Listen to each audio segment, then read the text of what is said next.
Welcome back to the Sunday Roast, round 13, 100k pod, where we're going to review all the games of the weekend. I'm here with Dobe. Dobe, how are you, sir? I'm very good. What a game that we just watched, Jev. Collingwood and Melbourne, they seem to always show out. Last year was a cracker. This year, I think you can say it was almost even better. I reckon can you imagine if they had another 5 minutes? That would have been really interesting to see that last little bit. But, Jev, there's been some good wins, some terrible losses this week, but we will get into it. I can't wait to talk about that game right at the end, Darc. And I want to know your opinion later, but was that the grand final preview is what we're going to talk about at the end? Because that was, I don't know if it's just Monday, we're all on public holiday. That was amazing to watch. Just standalone, 320 at the G. God, that was good to watch. Yeah, we'll get through predictions after that game, but we may have just watched it, Jev. Maybe just, all right, first game. We've got to go all the way back to Thursday night where I've gotten over already and now I'm reliving it. Swans Saints. Saints win by 14 points. Mateus Philippou kicks the first, the young gun Darc. We sort of watched this game together. We were recording the pod. We missed the first quarter and then we watched the game. What do you reckon? Well, the fact that it was 7 points to 0 at quarter time, it was off to an absolute shocker. Obviously, you guys finally came out firing, kicking 5 goals in the next. But just that first quarter, how bad was it? Yeah. We were still finishing up the Thursday night recording of the pod, and we had it on the background. It was unwatchable. Yeah. I thought it was pissing down rain, but it wasn't. It was perfect conditions. So I don't know what was happening in Sydney, but the Saints just got they just got it done in the end. They got obviously a lot more of it in the middle. Brad Crouch, Jev, I've looked the last couple of times he's versed or he's actually played the SCG. He's averaging like 34 disposals. So he had another 33 on the weekend. And the Saints are just hanging about, aren't they? Yeah, I can say whatever I want about the Saints and the Swans, and whether you rate the footy the Saints play or not, you can't disagree with winning. Like Carlton, as we say, Carlton would kill for a win right now. The Saints, yeah, they don't play the nicest looking footy, but if you win games, you win games. I'm happy for them. Thought the Swans, they were very average first quarter. Thought we were probably better second and third quarter, and then I thought they absolutely smashed us in the fourth quarter.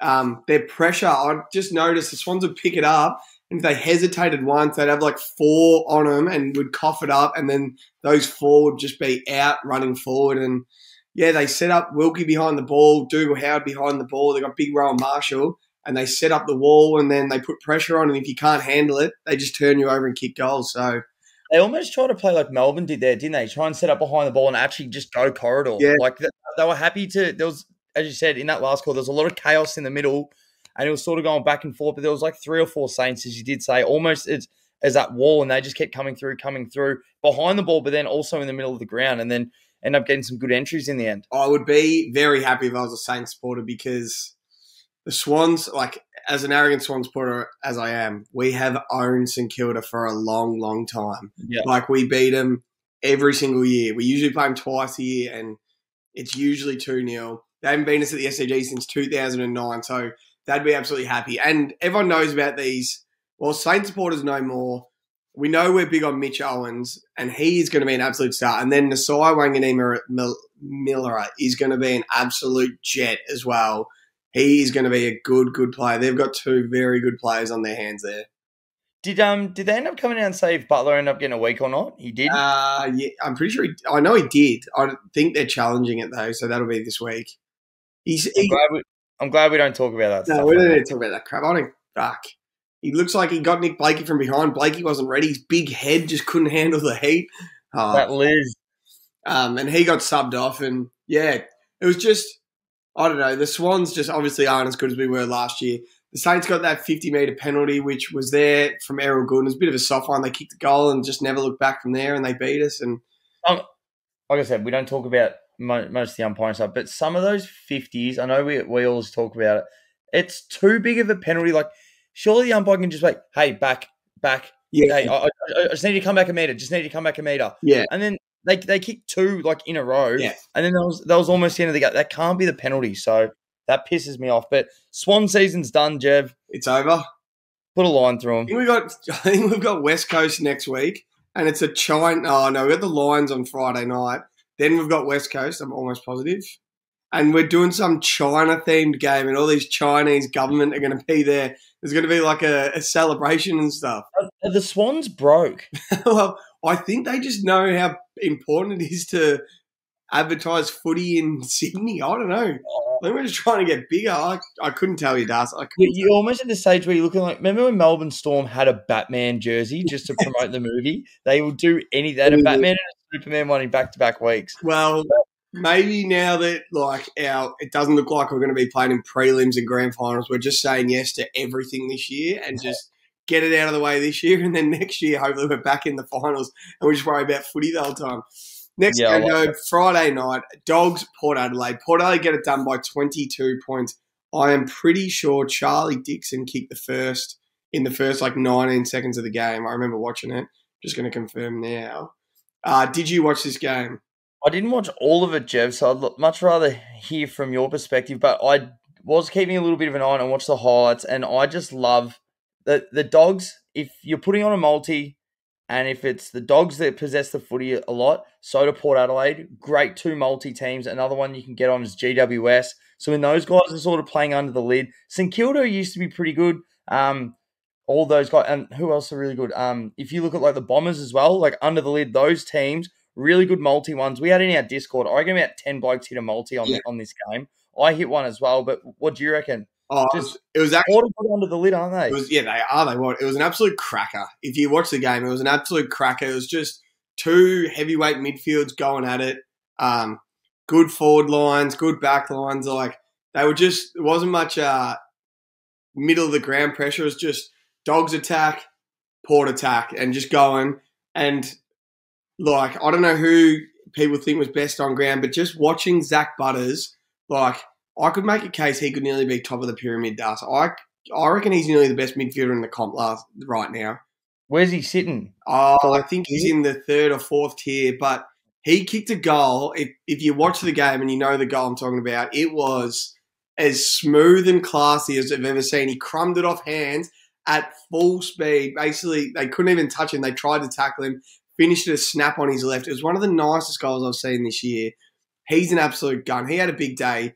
1 goal, 31 touches in a W. Charlie Dixon kicked 4. Treloar, 34. Libba was great with 33. How good's Libba? Bont was great with 1 goal and 31 as well. Bailey Dalthu, you look at all the Dogs, they have so much of the footy, but Rosie, 1 goal, 123. Port just make it count. They go direct. They kick along, and they've got some serious leg speed, Port Adelaide. So that was another one the Doggies let go. If they win that, they're obviously still equal 4th. They're now down to 8th. Yeah, it happens quick, doesn't it? Fuck, it happens so fast. What was Aaron Norton, the most overrated player in the league? He kicked the second goal, so Charlie Dixon kicked 1. A minute later, Norton kicks 1. It's oh, here we go. They're going to kick 5 each. Doesn't have another kick for the night. He doesn't kick more than 1, does. It's unbelievable. He had 4 touches in the first quarter. He had 2 in the last and didn't go near it in the second and third. No, I mean, did not have a touch. Yeah. Oh, I just think he's so overrated. What is it? But is he not getting entries? If you're not getting a touch, one thing in 2 quarters on SEN, Jared Waitley's been talking about it. They reckon Dog supporters call in SEN. They say watch the Dogs whenever they kick it in the forward line. Norton, Jamara, and Lob all fly at the one ball. It's never, this is Norton's ball or this is Jamara's. And then you crack the shits. There was one in Carlton last night when no one flies. You absolutely hate it. So you would prefer 2 blokes fly, but it's just they just got to get a bit more forward cohesion, I reckon. And Cody Waitman, he loves playing Port Adelaide does. He had, what did he kick? He kicked 3. They were all in the first quarter, I think, or all before half time. And I thought he's going to kick another 6 here. But yeah, he kicked 3 goals, 1 in the first quarter. How happy would Port Adelaide be? So now they're bloody, what have they won? 9 on the trot? 10, I think. 10 on the trot. They're sitting second on the ladder, even with points with Collingwood. So they're equal first now. They got Geelong this Thursday night, Adelaide Oval. I'm going to tell you now, I'm taking the Geelong points. I reckon Port are going to be tired. I reckon it's they're 1 week away from the bye, 10 wins in a row. Eventually, you just got to have It is at Adelaide Oval, though. I know. Eventually, you just got to have a bit of a Ross Lyon gave the Saints just a mulligan one game. He's like, oh, I'll give him a mulligan for that game. I reckon. I would depend to see who Geelong get back in. If Danger's playing, yeah, you're right. If they don't have Dangerfield, Duncan, Danger and Duncan need to be playing. Reece Stanley has been playing. Guthrie back in as well. If they don't have those three, yeah, Butters and stuff will run riot on them. That's actually such an interesting matchup to see how that goes. If Butters, I don't think he was. I don't know. I don't know if Butters was clear best on, but if he gets another 10 coaches' votes or saying, oh, God, he's going to start looking good for the Brownlow. I can't wait to speak to the Shark where he's at for the Brownlow. Oh, it has to be tight now, especially because Dacos wouldn't have got a vote today. Nah, he wasn't that great, except they kicked that goal at the end, and it's just like, they won that game. All of a sudden, it was like, you just can't keep a good player down. Next game, Dust, we watched this whole game. Very funny. Hawthorn, Brisbane. Hawthorn beat the Lions on the G by 25 points. First goal kicker was Charlie Cameron. Jev at $9. Charlie Cameron at $9. You go first on this game. We both watched it. We have watched it together, actually. We got a nice steak made for us by a mutual friend, and it was actually a good day watching this for a few beers. Mate, I'll tell you what, this is the sort of team you want to come and support every week, even through a rebuild. They are going to come out and have an absolute crack. They obviously got their asses handed to them against Port, but you're not going to be able to win every game. And like in this game, the Lions, Jev, you've got to start looking at them differently. They're only a flat track bully. They cannot go outside the state. Same as Adelaide. They can't go anywhere else and win. Hawthorn were up by a goal at quarter time. You still think Brisbane would run over the top of them. They kicked 5 in the second quarter, Brisbane. And then after that, it was an arm wrestle, and Hawthorn fucking ran all over them. That was some of the worst play by Brisbane. They even had at the last stage in the last quarter, Jack Gunston was marking it in the back line. Yeah, he had there was no movement. Nothing from anyone. The Hawks' young midfielders absolutely cracked in. Sicily had a great captain's game. Yep. Another 32 disposals. Warple had 32. John Newcomb, he had an unbelievable third quarter, had 12 disposals. They were pretty much all contested, all throughout clearances. He was incredible throughout the whole game. We barely noticed Neil. I know he's really clean in stoppage. He had 30 disposals, but he didn't impact going forward as much as you'd like. You look at those good players that we talk about, Bontempelli, you look at Butters, those guys that spurred out stoppage. And they run with it, and they create lanes for everyone else to come through. They'll draw a player, get one over the top. He wasn't doing that in this game. Dunkley, like these guys, just they couldn't get the ball going and up forward. But then, like you think about how many goals they kicked. Like obviously, Danaher didn't hit the scoreboard. Hip Jesus kicked 4. Yep, that was 4 out of 11. It was unbelievable. Mitch Lewis kicked obviously the 4. He was paying $6 for that. Kaczynski was paying $8 for 3. And then the normal touches, everyone else, he had Sicily, he had 32, was at $3. Warple was at $3.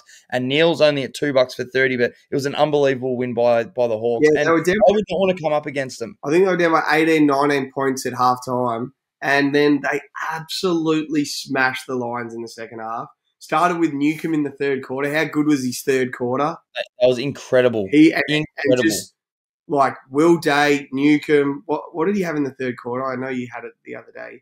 12 disposals, 7 kicks, 5 handballs, 4 marks, 1 tackle. He had a huge third quarter. Started with him, Will Day. They were all great. They just smashed him after halftime. And it was first leg of the 100K multi, us taking the Lions at $1.20. We said, to win the flag, you got to win on the MCG. This is their only game on the G for the year, I think, or their last one. And they absolutely dogged it. And now I can't see them winning the grand final anymore. Well, see, they're back into the middle of the pack now. So they're sitting 4th on 32 points. St Kilda's also on 32 and Essendon. The top is unbelievable, isn't it? Mate, it's the top 3, I reckon. Yeah. Oh, God. So there you go. Good on the Hawk supporters must be wrapped because they know they're finishing bottom 3, bottom 4 this year. And then it's going to be time to go for it the next couple of years. They're going to be back, bounce back. What do you reckon? Say they're picking right. Say you take away Harley Reid. You're looking at positions. What do you reckon that the Hawks are after? Well, it depends. How many more years do you reckon Bruce is going to be there? Do they look at like a Nick Watson? Oh, that'd be exciting if they get Nick Watson. It depends. They've built around having Denver, Granger, Barras in the side. Now he can't get in. Apparently he's not good enough. So do you go back to a centre-half back in the draft and try and get your key centre-half back. Well, if there's someone there, because you want Frosty, or because he'll be gone. They like Sicily. They like the young fella. What's his name? They traded up Weddle. They like Weddle. Yeah, well, mate, Weddle's been unbelievable. He had another 18 touches on the weekend. He was so good, and Sicily spoke so highly of him. So be interesting to see what way that they go. Like, do they try and go a little bit flashy? Because Nick Watson seems to be. He'd be nice to have in the side, wouldn't he? That'd be good. Next game, Dobe. Adelaide versus the Eagles. The Crows win by 122 points. Tex kicked the first at, I think it was at $7.25. $7.25, Jeff. I was on him. God, we watched this. It was sort of just fun to watch. Tex kicking 10 was just unbelievable, but geez, West Coast are average. Yeah, before we get on to the Tex and him absolutely dominate, Ryan Marich, Jev, first game for West Coast, literally came off the mid-season draft. He ended up kicking 2. He was at $5, Jev. Nice. For Tex, you could only get him for 6+, so that was at $8.25. But Tex for 20 touches also was $4.75. Yeah. All the other markets weren't that much. Laird and Dawson, they still had really good games, but was still around that $2 mark for their 30+. But Elliot Yeo, Jev, 30+. I can't believe he still had 30. Not 7 kicked on him in the second, but he was paying $6.25 for 30, Elliot Yeo. Obviously, he's been in and out of the side, so his prices were always going to be up. But Jev, Tex, how good was it? He was getting it from 50 and just turning the back. He was just kicking them from everywhere, wasn't he? So he had 3 goals, 1, 6 disposals, 3 goals, 1 at quarter time. I can't remember who he kicked the first 2 on, but then Elliot Yeo went to him to the end of the first quarter, to the whole of the second quarter. He had 5 kicks, 4 goals straight. He kicked 4 in about 10 minutes on Elliot Yeo. Turned him into absolute soup. And it wasn't the matchup, was it? Oh, I don't know why. And then poor Oscar Allen was playing all right down forward, and he was the only one from West Coast that could go playing Tex. And so he had 7 at halftime. He kicked 3 in the second half on Oscar Allen. And just, oh, God, he was good. It was good to watch. If you were there as a mad Crow supporter watching Tex in his 250th, and any day time you see someone kick a bag, it's just pleasurable to watch. Yeah, we kept saying this for a few weeks, and we still haven't got on it.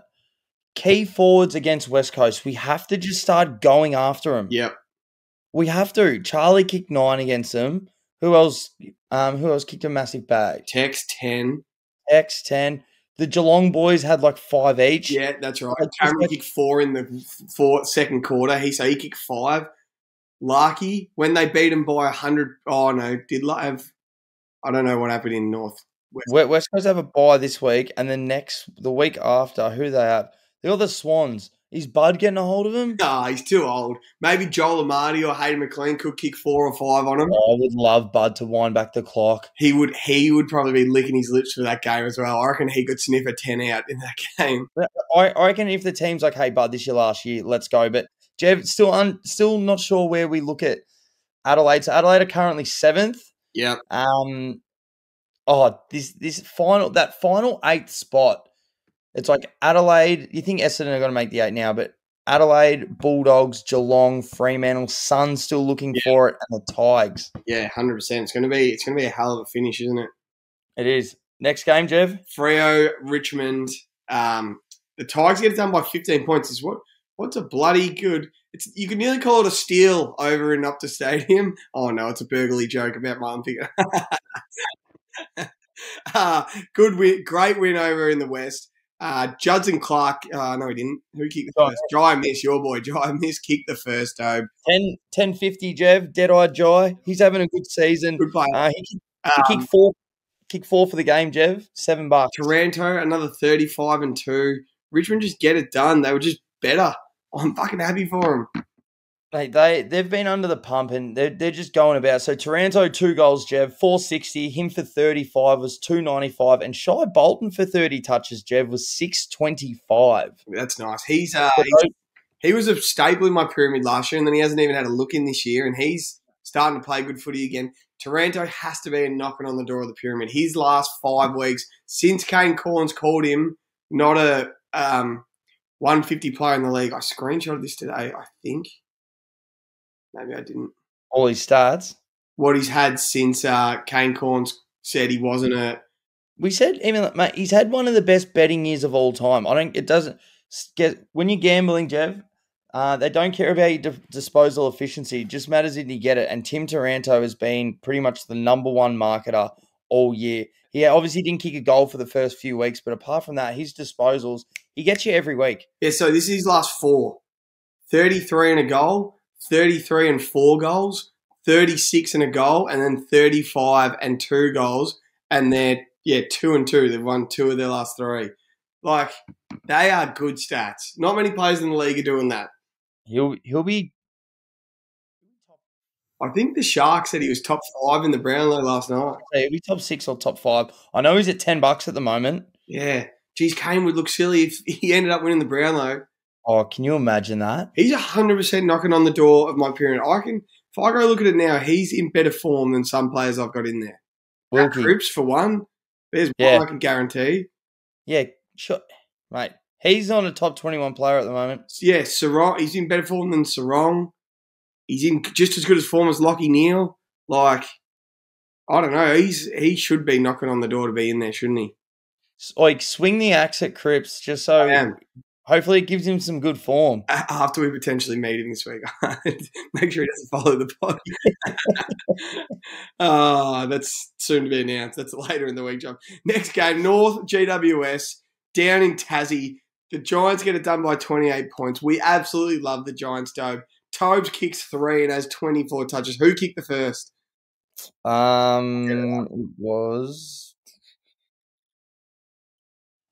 Phoenix Spicer, your boy Phoenix Spicer kicked the first. He would have been paying a bomb. I'll tell you what he was paying. Yeah, we both we were in the pub before the game. We were watching this game, but like not sitting down, taking it all in. But it was good to watch. It's going end to end. It was a good game. It was an arm wrestle. Now, Jev, we did say at the start of the week, I said George Wardlaw, this could potentially be a game that he gets the votes for the Rising Star. I don't think he will, but at the start of the week, Jev, for 20 touches, he was 330. Yeah, what'd he have? 22. Oh, God. Phoenix Spice paid 41-1 to kick the first. He's a small forward, and he paid 41-1. That's a disrespect from his family. George Wardlaw, I'll tell you what he paid right before the game. I've got it screenshotted here. 220, you think he went into? What did you think it went into, sorry? 220? Yeah, 220 right before the game. I think GWS were always going to win this game, but I was still happy. North Melbourne put up a fight.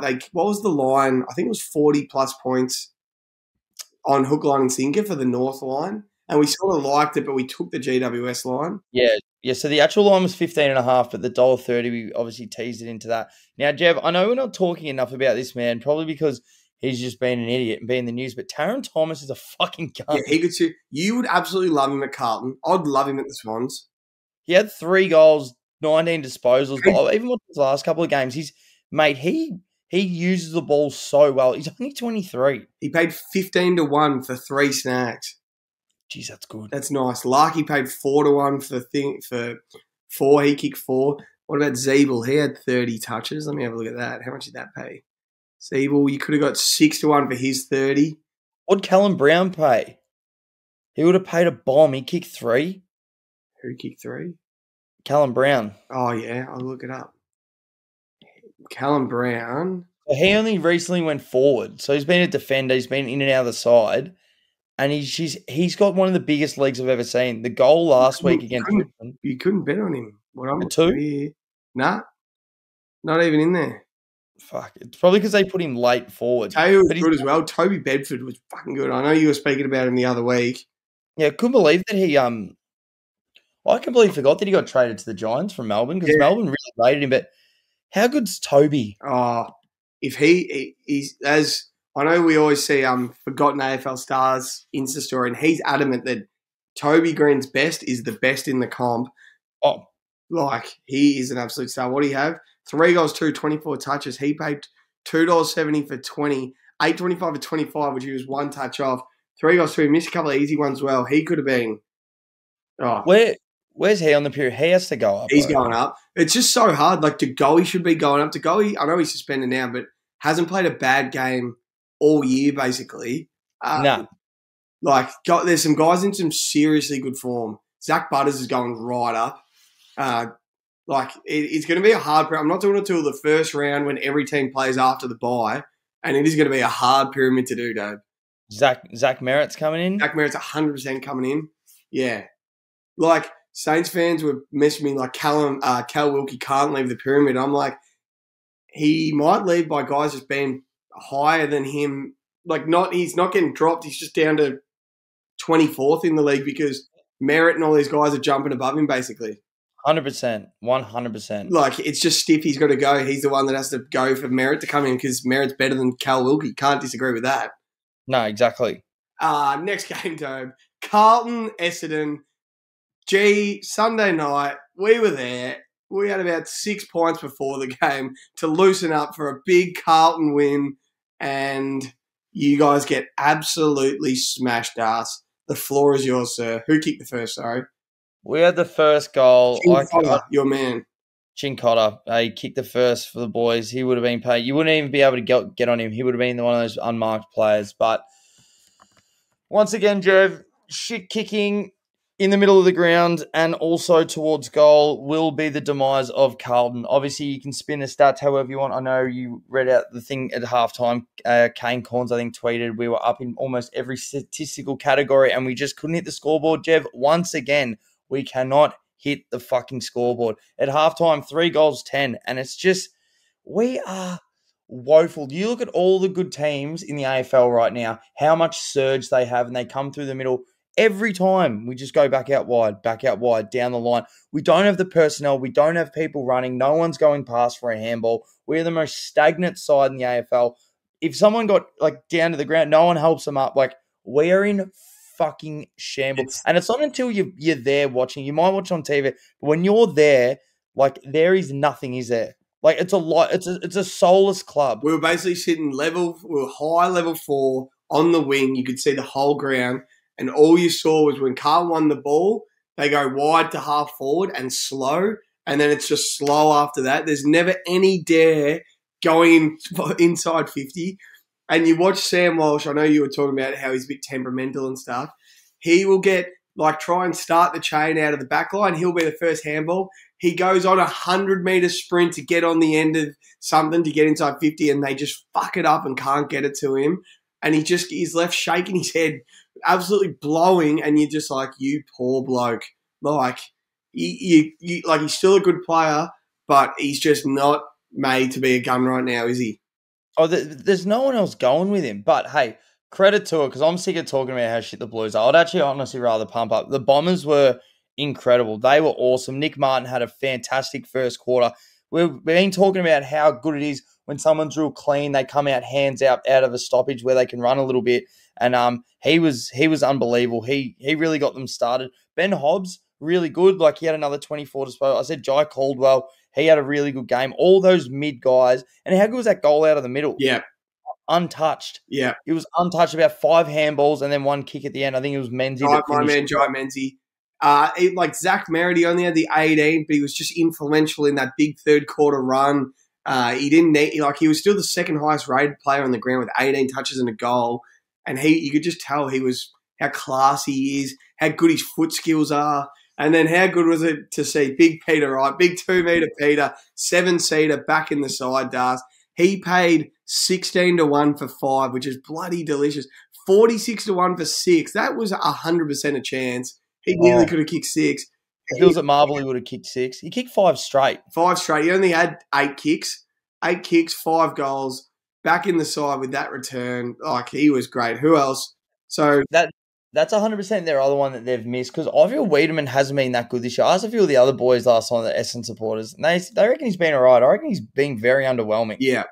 Or he's a big side, but Peter Wright just comes out when he launches at the footy, almost like when Mason Cox was doing it at the Pies a few years ago up forward. You can't spoil it, or if you do, you're going to chop his arm. It's a free kick, and he's a beautiful kick of the footy. So, mate, the Bombers, I'd be so excited if I was a Bombers fan.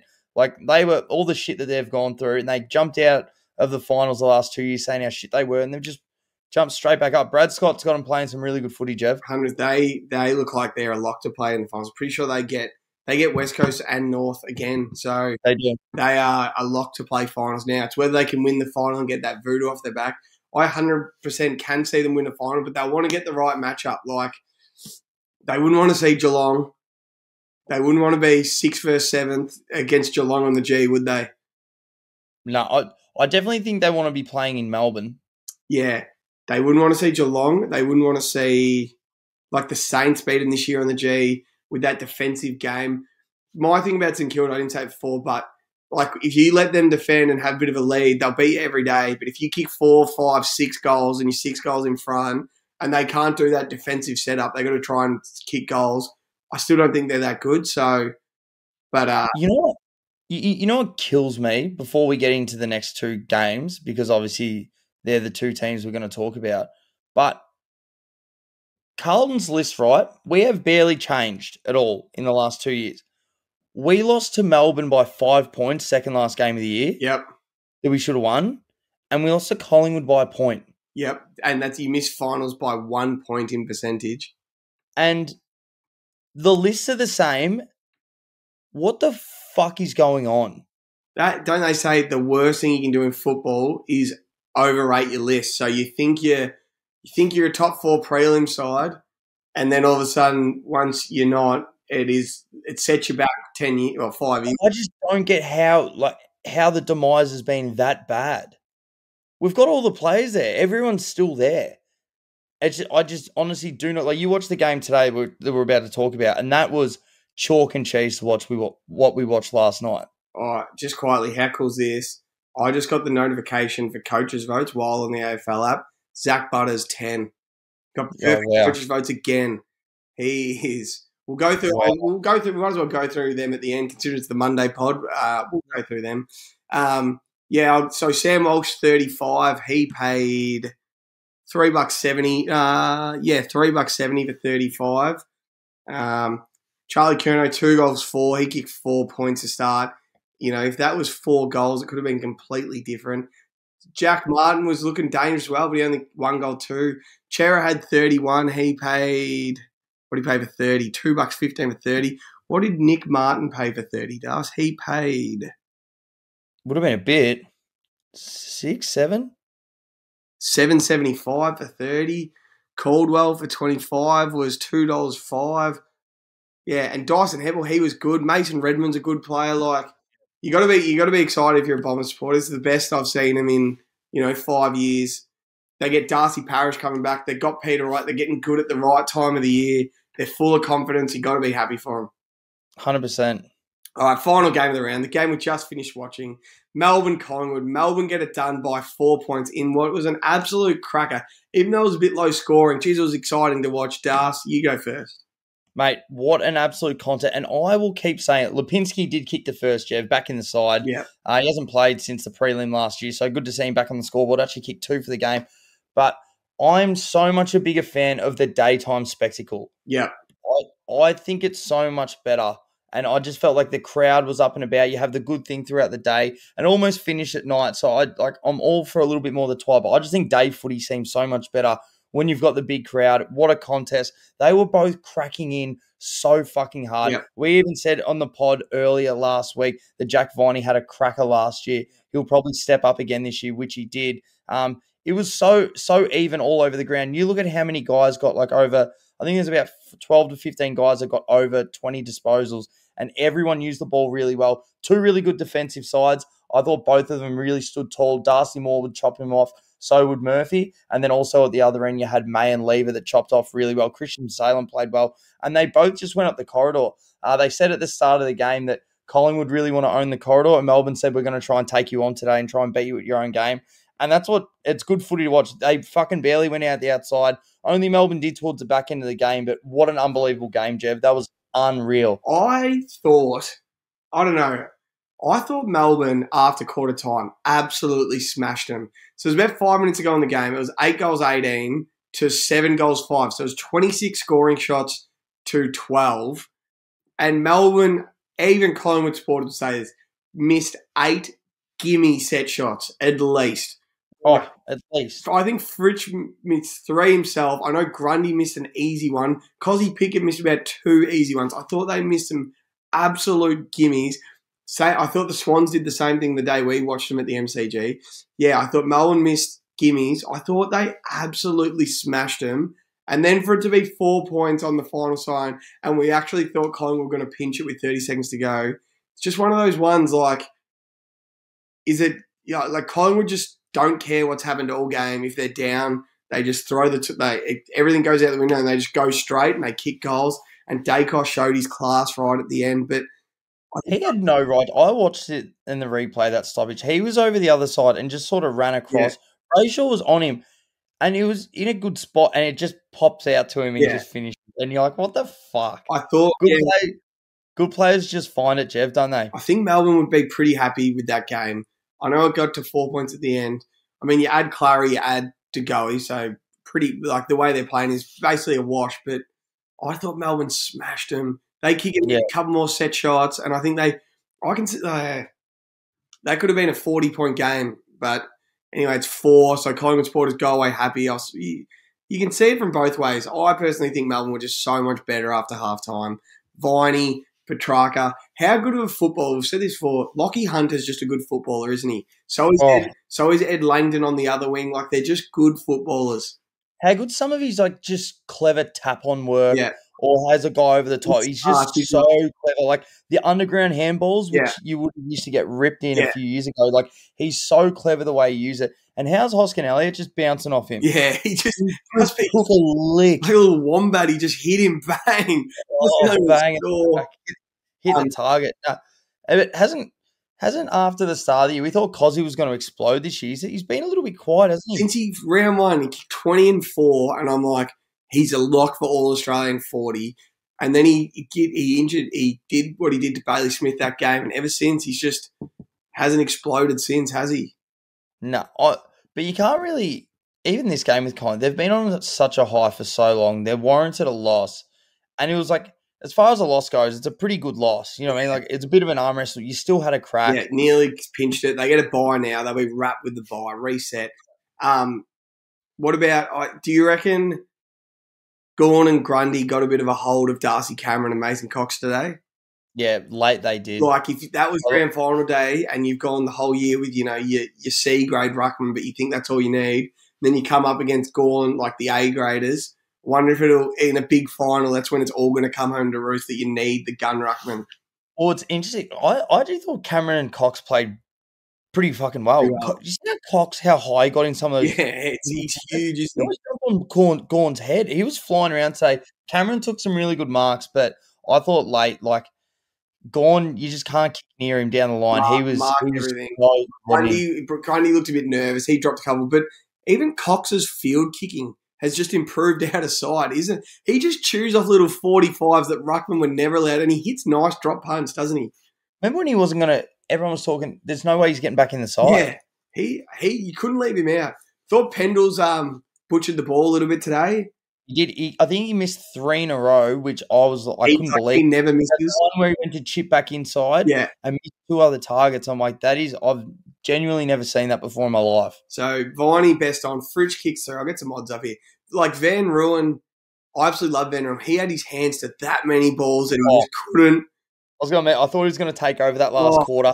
He had about 2 entries in early. He's a hell of a play. He just couldn't mitt him. So Fridge kicks 3 at 3.10. He's short.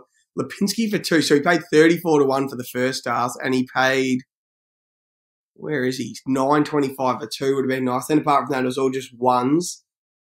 Viney for 32. What did he pay for 30? Yeah, I know it was $2 for 25. 5-1 for 30. When he got it last year, who else?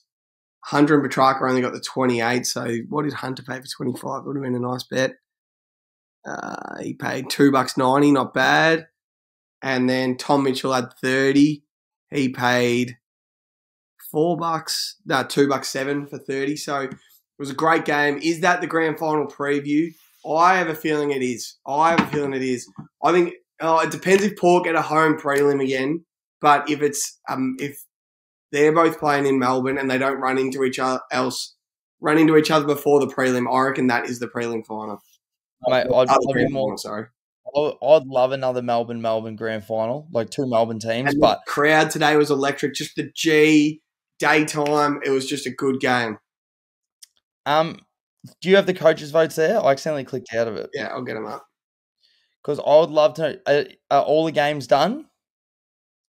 I'll tell you in 2 secs. So we'll go. So I know Jack Sinclair got 9 against the Swans. he got 9. Mitch Owens got 7. Wangani Malira got 6. So they were the 3 clear best ons. Geez, those 2, Owens and Miller, are good players. Zach Butters, 10. Libba, 8. Lysette, 5. He absolutely smashed Timmy English. He's probably not the All-Australian ruckman anymore, Tim English. Well, they said Lysette was going to come out of the side probably, but he actually works really well, especially with Finlayson. Yeah. God, Zach Butters is a good footballer, does. Oh. Connor McDonald, 9. Jai Newcomb, 7. Sicily, 5. Dunkley, 4. So McDonald was best on. He was good. I generally didn't really know who he was before that game, and then it takes a day game on the G for you to sort of watch someone and you go, yeah, you're a good player. No, he's good. Tex, 10. Jordan Dawson, 7. Rory led 7. Jordan Dawson does another 2 Brownlow votes. Probably doesn't play a bad game. Stacks them up.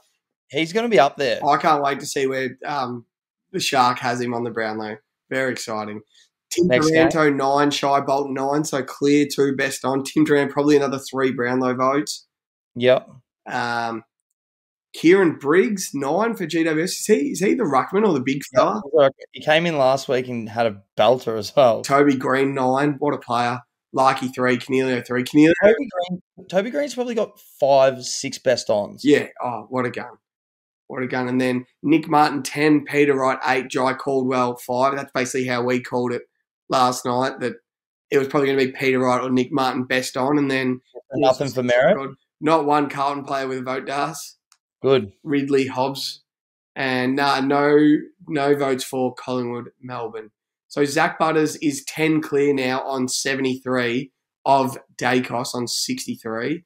Dacos might get a couple. Well, probably, maybe not. Viney will nearly get 10, won't he? Yeah. Who else gets votes? Petrarca should get a couple. He's on 61, so he'll jump ahead of Dacos probably. Yep. Even though he butchered the ball a bit today. But that's what you're going to get with your midfielders, I find. When you're in a grunt midfield, you're going to get it. You're trying to get the ball forward, and you're trying to go a million miles an hour. Yeah. You try and take on a few of these kicks. I thought he was really good still. Yeah, no, 100%. You just got to love how he just wants the ball in his hands, Nick Dacos, as a 19-year-old, and he takes everything on. He's a gun. And then we were talking about was it the last quarter or the third quarter, when he took that kick out to Pendles, 40 metres, middle of the ground, then got the handball, and they got that quick entry, and we were messaging like, why have Carlton never done this? Where's Sard or Walsh doing that? They never take it on down the middle. I've never seen Charlie one out get the ball from a kick out of full back in that quick. They can't get in front of him. That's fucked. Yeah, fucking it. Fuck. I'd love to get an invite to the club for a week and just sit in on meetings. Yeah.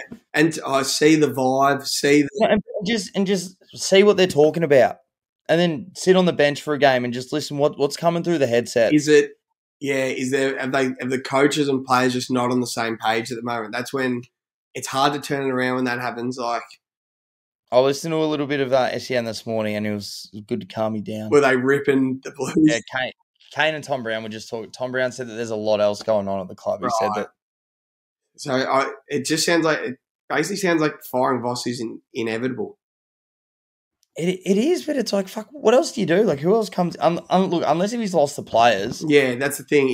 If the word gets out that he's lost the players and his message isn't getting across, because I think they should stick with him. He's only 31 games into the rebuild. You want him for 10 years. Like, you got to think, even if you're having a bad year this year, what's it going to be like next year, year after?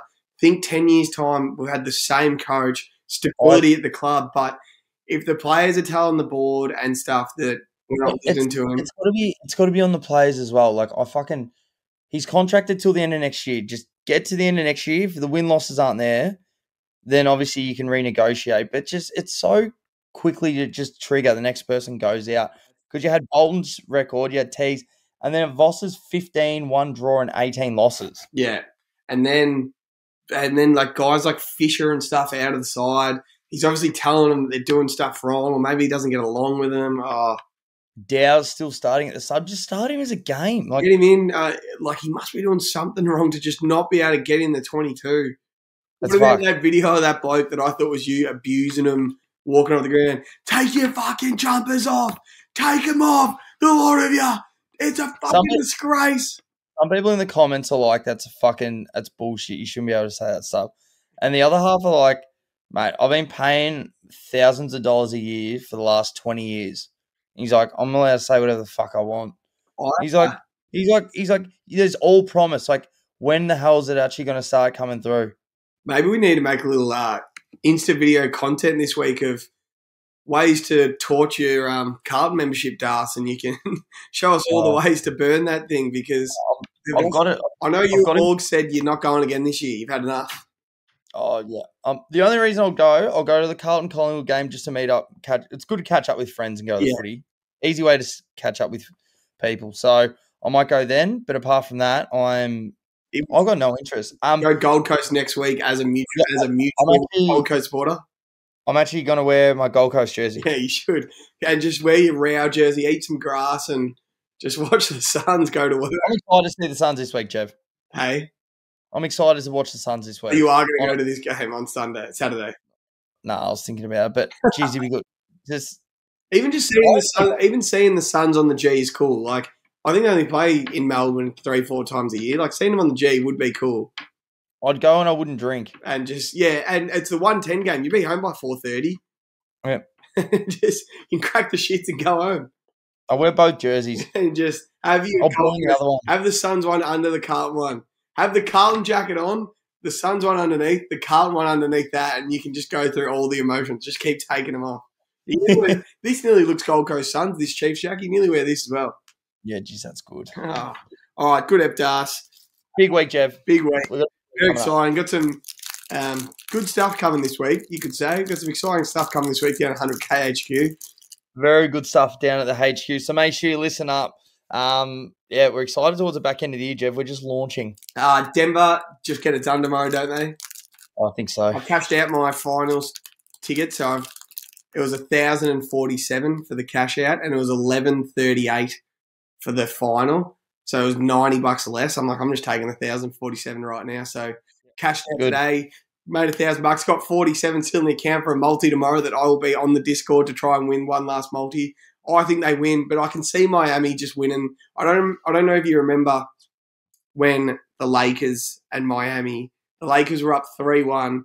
The Lakers wore the black Mamba jerseys, and they're like closing out in the Mamba jerseys. And Jimmy Butler had like 45, 15, 15. He went off, and then he was limping after the game, and then the Lakers closed him out in 6. So I can see Miami just not dying and it getting done in 6, but who knows? You think Miami are going to have a crack tomorrow? He's going to try and go out in his shield. You want to win more than one playoff game. I'm going to take him for 40, I reckon.